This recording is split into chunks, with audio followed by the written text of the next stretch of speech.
So yan, magandang araw. So ngayon meron tayo ngayong i-repair na pressure washer. So ang brand nito ay Jewel. So binungkal ko na para hindi na kayo maghintay.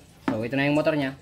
Bali ang pinaka problem niya is mahina na yung pressure. So kung nasa 100% yung pressure, mga nasa 70 or 50% na lang yung lakas ng kanyang buga.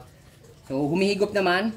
Ganito yung senaryo, gumagana pa rin yung automatic, pero mahina talaga yung pressure. So tinignan ko na yung nozzle nung ito, hindi naman barado.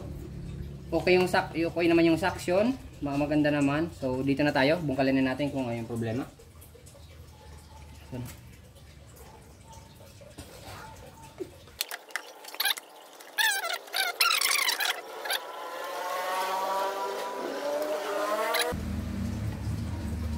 So yan, tingnan natin yung ibang problema niya.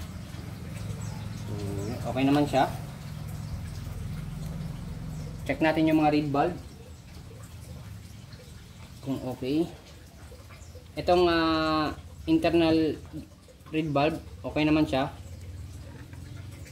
Dito tayo sa internal. So yan.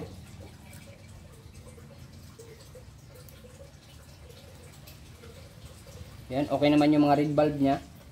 Yung mga one-way bulb. So yan. Tanggalin natin yung piston assembly. So yan. So yan, okay naman talaga yung mga reed bulb niya. Wala namang bitak. So meaning okay itong niya, head assembly. So dito tayo. Paandarin natin, tingnan natin.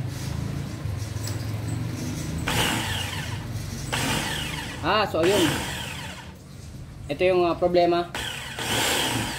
Dalawa lang na piston yung umaangat baba. So bali itong isa hindi gumagalaw. Tingnan nyo, yan. Ito, gumagalaw. Ito hindi. Ito hindi, stuck up siya. So yan. Bungkalin natin.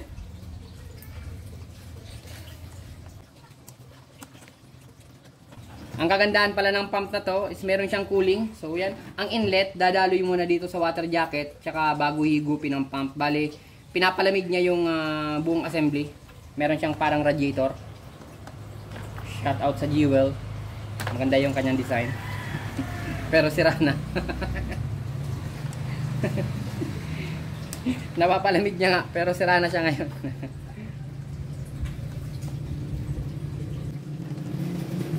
So yan, ang pagtanggal pala nitong head assembly, dahan-dahan lang kasi meron na yung spring na tumutulak. So dapat pantay-pantay yung kalas nyo. So yan, titingnan natin kung bakit di na to gumaganang kite na to. Sabay-sabay daw pero naiwan yung isa. So yan. Surprise! Yun, wasak yung assembly niya. Natanggal yung niya, yung lock. So, yun. Yup, mga buds. Yan na. So, yan. Tanggalin mo yung tornilyo. So, yan. Itong piston na to, naiwa. Nawala yung niya, yung lock. So, yan.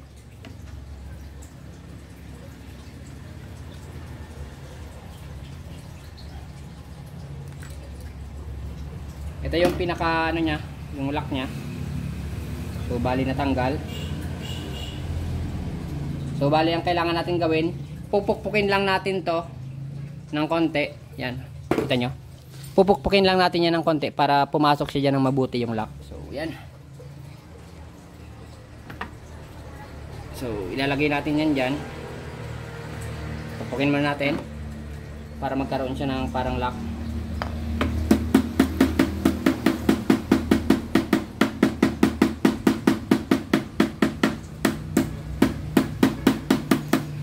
Yan. Yan, so bali ipapasok natin yan dyan ng biglaan para pumasok siya dun sa lock.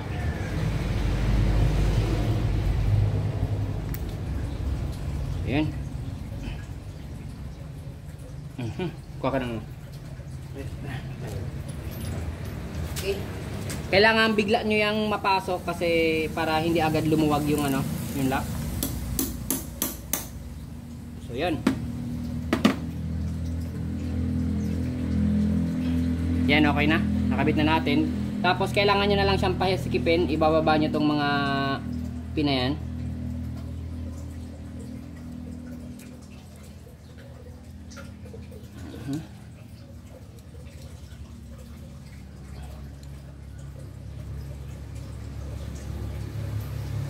Yun.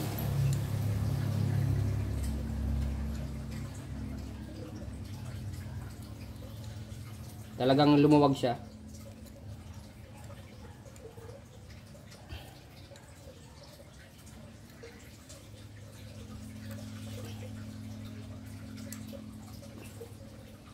Ayan, so ayan. Masikip na siya. So, pwede na to. Ibalik na natin. Ito yung pinaka-spring niya.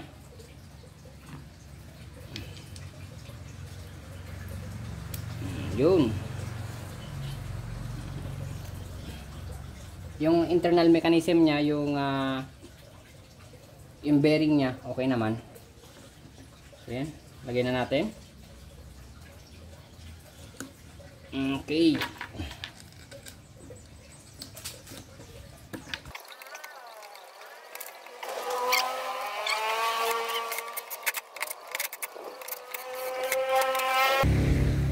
Sabi nung client nito, medyo ma-vibrate na daw yung unit.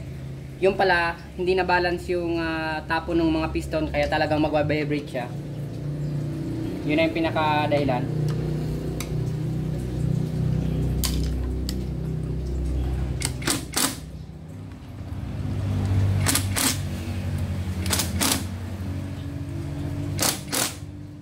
So yan. Try natin. Salpak mo. Yun. Okay na yung tatlo. Sige.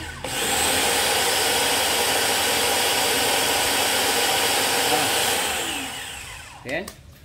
Try natin ibalik tapos i-testing natin yung unit.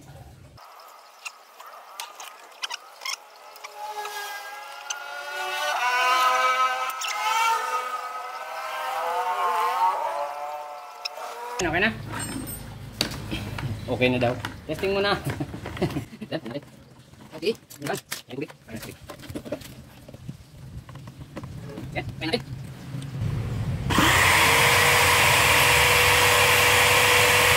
Yan. Okay na. Napakalakas na. Kailan, di pa humihigop. Kasi pagdilig na lang mo. Yun. Yun.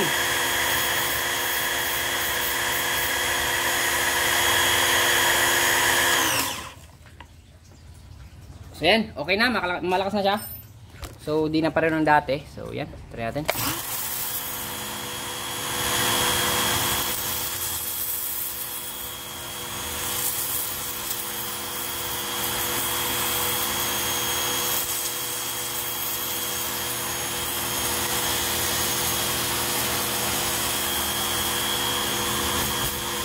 Yun. Yan, malakas na, mamasakit na. Dati kanina, hinahawakan ko to ng kamay ko. Talagang hindi ko talagang kayang-kaya ko siya harapin nung ano ko ng daliri.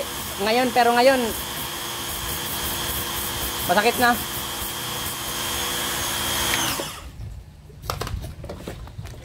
Yan, so yan. Bubuuin na lang namin to. So yan, okay na.